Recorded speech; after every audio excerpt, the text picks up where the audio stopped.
Oh, hello, my friends. Bruce here. Oh, it's windy. Rats.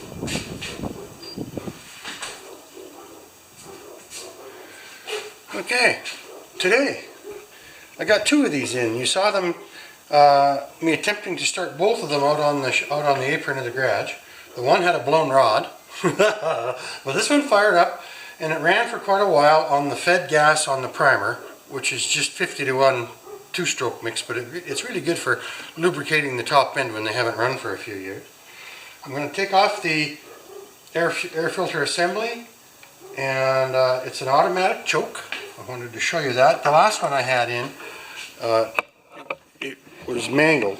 Something must have hit a rock or something. But if you look really close, let's just do that. If you look really close right there,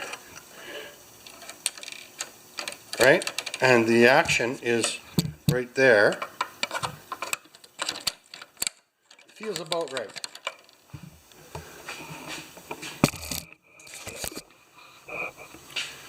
So I'm just going to take this filter assembly off of here, and we're going to go see how this carburetor looks, because it wouldn't draw gas from the tank.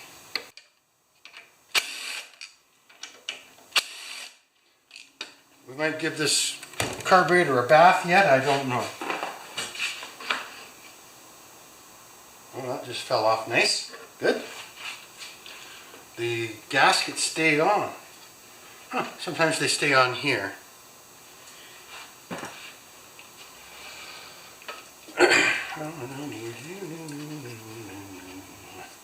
I think I'm going to just remove this.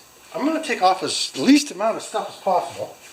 So I need a 1/4 inch ratchet wrench to remove the choke mechanism, which is there, and you can see it there, right?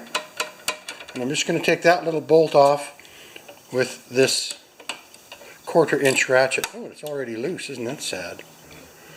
I hope. Yeah, it is. Okay.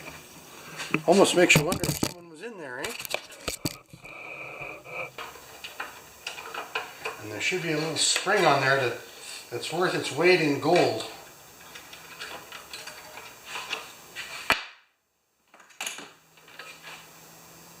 It's not very heavy. It might be worth its weight in gold. Ah! There it is, hanging back there. That's okay. Okay, so now we can take that carburetor off of there. But first we have to disconnect the fuel line. I drained the tank, but I don't know if I got it all. Okay. Just disconnect the... oh, there's a tie wrap on here. Danger, danger! Fiddle fairies. Uh-oh.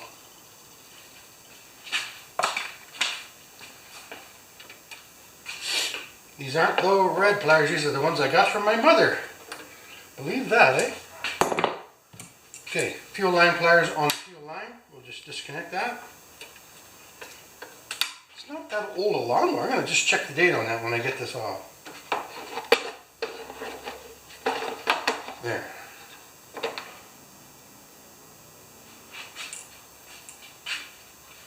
Okay, what date are you? Oh, it's a 2006. Well, in my mind, that's when they were making them. The best lawnmowers were about to be made. Good. I did a good job of draining that gas tank. Okay, 3/8 socket. Oh, wrong gun.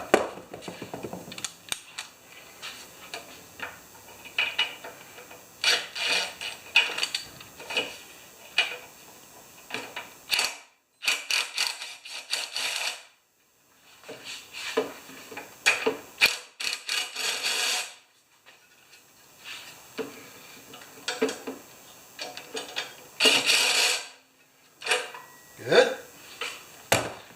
And then just throttle lever, which is a Z bend. I'll show you that now. I like to show you where I am at certain points.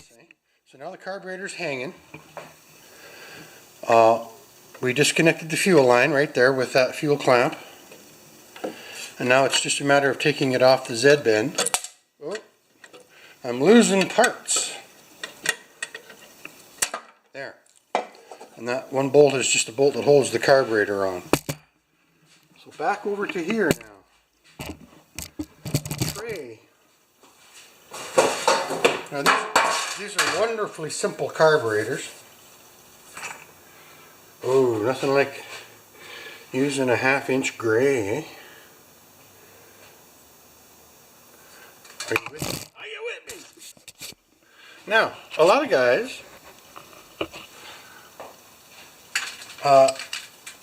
don't show their carb cleans, but I like to, because the average guy,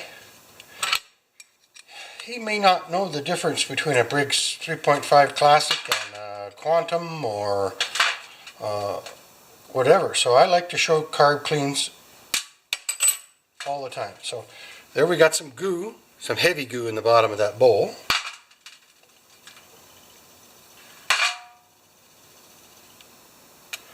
I think this one's worth a new gasket. I don't always put in a new gasket. But let's just see if this is plugged. Okay, so you guys, this is the $1 million bolt for a mechanic, right? Lawnmower mechanic. Of which I think I am.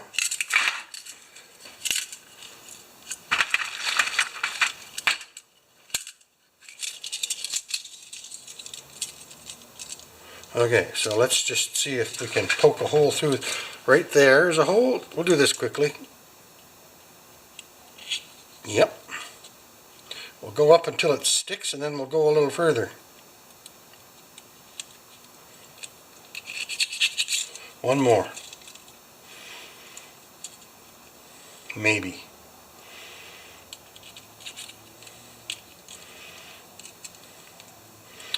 I don't normally like using welding torch tip cleaners, but they are quick and easy, and they actually do a pretty good job, man.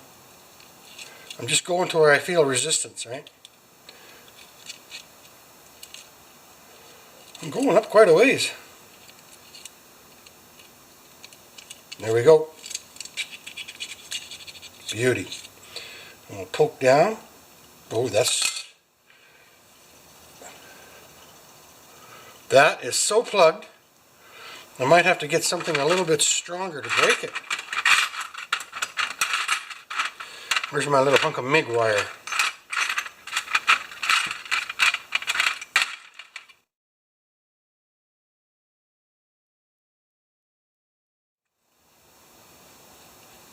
Oh, that is bad, man. I'm going to take this seal off of there. We might have to get a small drill bit. That's the worst plug I've ever seen on one of those. I don't know what size. Well, I think that would be a nice size. Yep. It's drilling it out.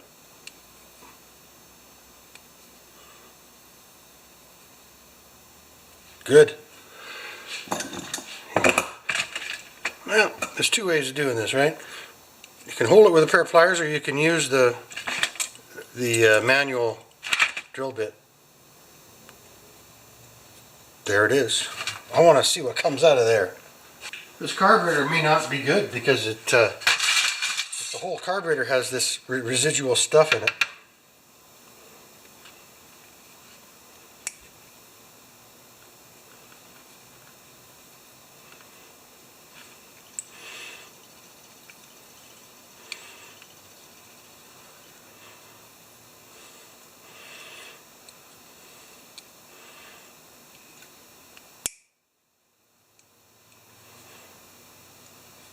Okay, I think I've drilled this one out a little too far vertically. We'll try it afterwards. But I have the exact jet ready to go. I just took it out of my parts bin here. I just had a bag of them. That's the good part. And I compared it. This is the same carb as the one that's on the lawnmower. And this came out of it. And the two, well, I'll show you. Where's my little guys. I think it was, that one doesn't go, the fourth one doesn't go, and the third one does. And on this one, the fourth one doesn't go, but the third one does. So this is the same as that one, which came off of here, and I can put it back into the needs testing pile. Well, we'll just leave it out because we might need it. Alright, let's get this carburetor put together and see if she works. We have a little bit more work to do on the mower. I want to rinse that gas tank a little bit. It was mysterious, right? The contents were mysterious. Come on. Brand new float bowl gasket.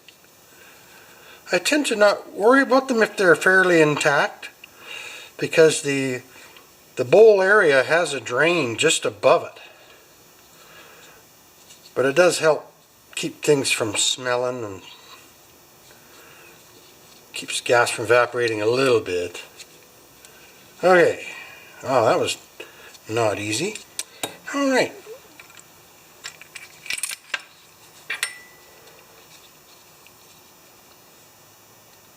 We're going to test this bad boy too, eh? Oh.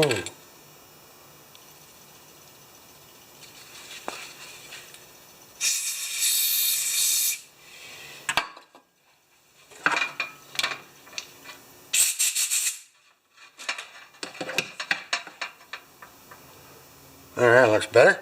If there was anything in there, hard to tell with my old eyes, eh?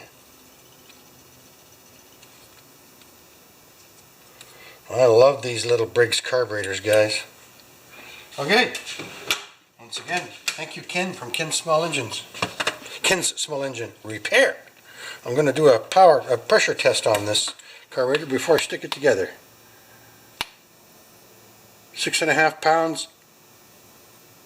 If it holds 6.5 pounds for even 30 seconds, which it does, I'm not gonna. Well, let's take it right up to 10. Probably blow the seals out of it. Oh, it is leaking a little bit. They all tend to do that. Down to about 7. And then lift. It's good. Oh, leave that on there.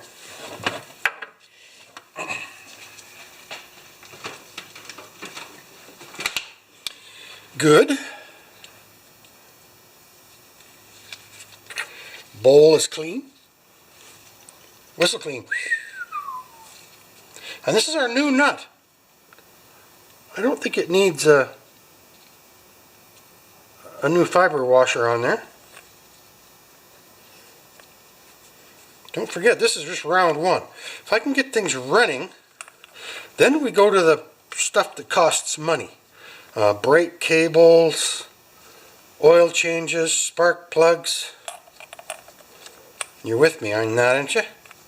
I mean, why would you spend $20 on a brake cable when you don't know if the engine's running? Now this one has pretty clean oil in it too. It's just been sitting so long that jet was plugged that I ruined trying to drill it out. But we're going to test it.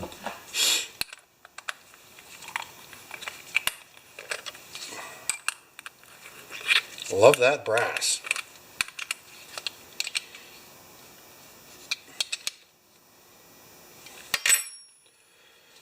Nothing crooked. Seal still on. Let's move this seal over to this potentially bad bowl nut. Might flood. Okay. Now I'm just going to put this all back together again and we're going to see. The seal is still on the intake manifold, so I don't have to worry about that. We got our carburetor. 2 bolts. Our Z-bend. Oh, I'm going to just blow some air in there to get rid of some crud bunnies. Cover the intake manifold.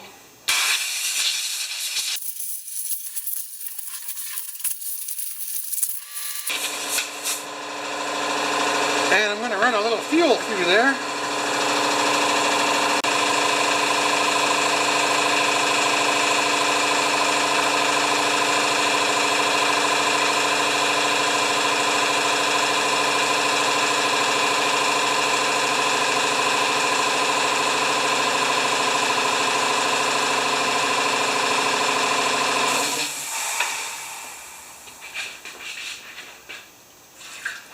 Try a little more now. We've got a rinse going. I think it's going to be fine.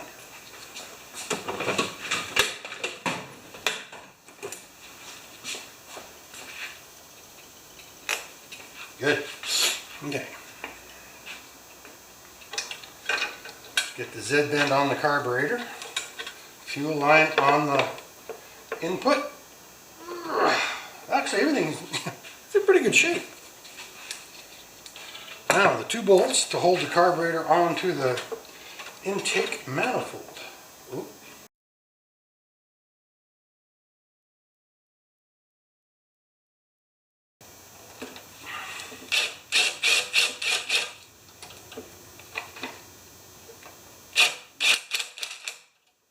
Okay, I gotta make sure there's nothing stripped on that. I'm going to use a smaller 3/8. I think I've got one right. Baby 3/8. There, that should help.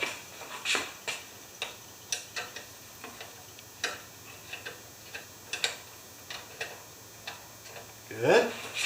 And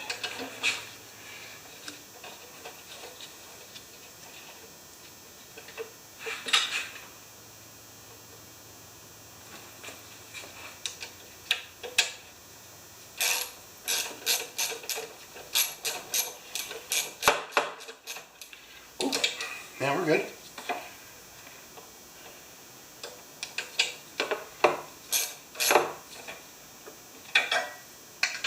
There goes the gasket. So this is just an air filter gasket. This is not the primer gasket because this engine doesn't have a primer. It uses an automatic choke, right? Good. Now, let's let the fuel go, see if she leaks.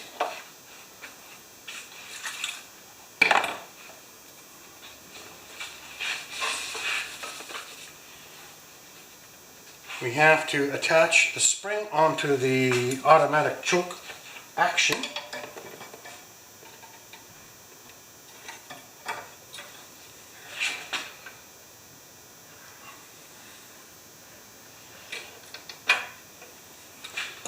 And then the quarter bolt onto the throttle.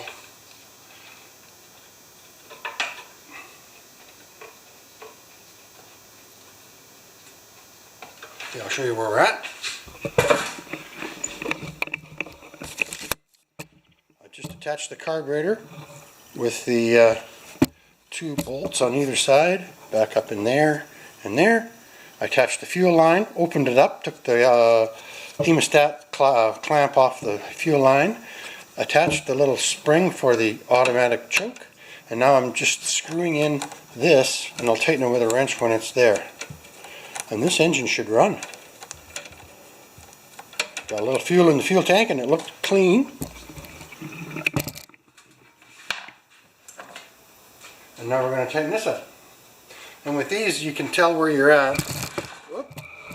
With these you can tell where you're at with the with these ratchets with the direction of that little angle. You see that there or there? It's tightening and loosening. Just like that. Oh, we're already there. Good. Now we're on full choke. Let's give her a go. I haven't even had the plug out on this one. Do we have visible gas in there? No, but I put 6 glurps in. So let's see if I'm going to lower it a little bit so I don't get sucked into the lawnmower. No air filter. The plug has not been checked. The blade is horrible. And the oil is actually fairly clean. Hello, Mrs. Fender. Test 1.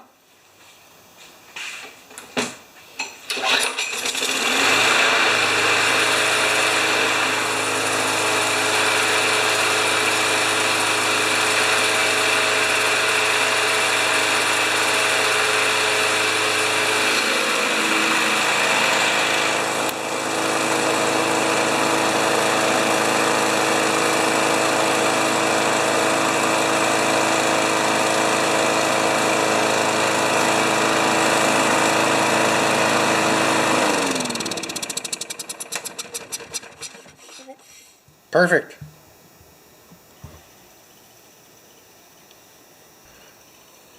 Excellent. Okay. Lunchtime. And no, I don't get a lunch brought to me today. I have to make my own lunch. Talk to you later. So this is the blade I took off. It's even got the original factory scratch marks. There isn't a nick in that blade. I think what happens is Alberta, where I live, it used to be really, really rich, and the guys worked the rigs. They come home and the old lawnmower wouldn't start, and they're only home for 3 days. They're making good money, so they just go out and buy another lawnmower. And that's just how it is. Not anymore. I'm going to clean this bolt up, and then we'll put it on. I'm just going to do it quick. I'll be right back.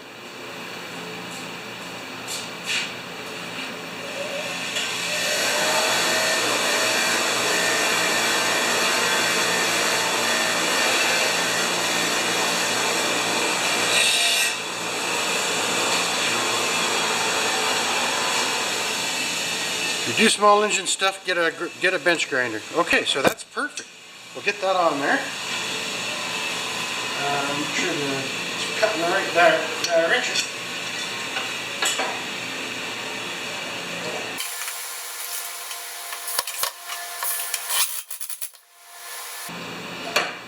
Oh yeah. That blade's perfect. It's not bent. Crankshaft's not bent. Wonderful. Okay, so we'll turn you off. I'm going to come back when I change the oil. Alright, my friends. I learned this trick. Not a trick. I mean, it's not a musician, right? I learned this process from Dave's Small Engine Revival. Propane torch on low. And you see how dull this was? This is as dull as that was. Now we're just going to smarten it up a little bit. It just brings some of the plastic moisture to the surface, eh?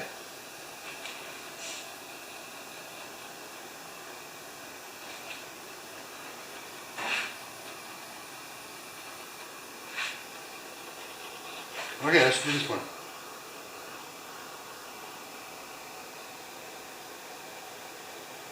Thank you, Dave. First time I've ever done this. Isn't that amazing? Now you have to be careful. I put all the gas rags and everything back over on the other table.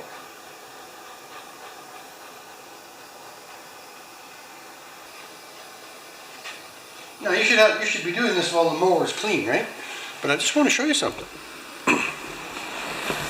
That is a finished one. Whoa, we're on. Well, that'll work.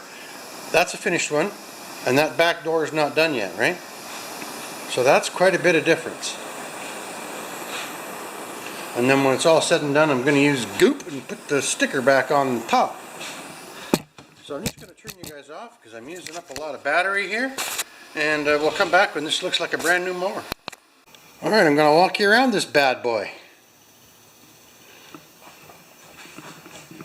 Oh, we got to put the bag on. Alright, I love red. So when I got this mower, it didn't have a bag. But I managed to scrounge a Craftsman bag that fit perfectly for this mower. Craftsman 21-inch, 6.5 horsepower. And that's horsepower, that's not gross foot-pounds torque per gigajoule. Joke. But because they didn't, back in 2006, they didn't use the foot-pounds gross torque thing. So, there. You probably want to hear it start up, eh? So let's just lower it a little bit so I don't catch my coat in the blade. You guys are probably wondering why I'm doing that now, but I just got lots of advice from people who have probably been in the same situation. So here we go. Clamp. And then I'm going to go have some lunch. I'm not going to leave it running the whole time.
There we go. Hasn't been started in a few days.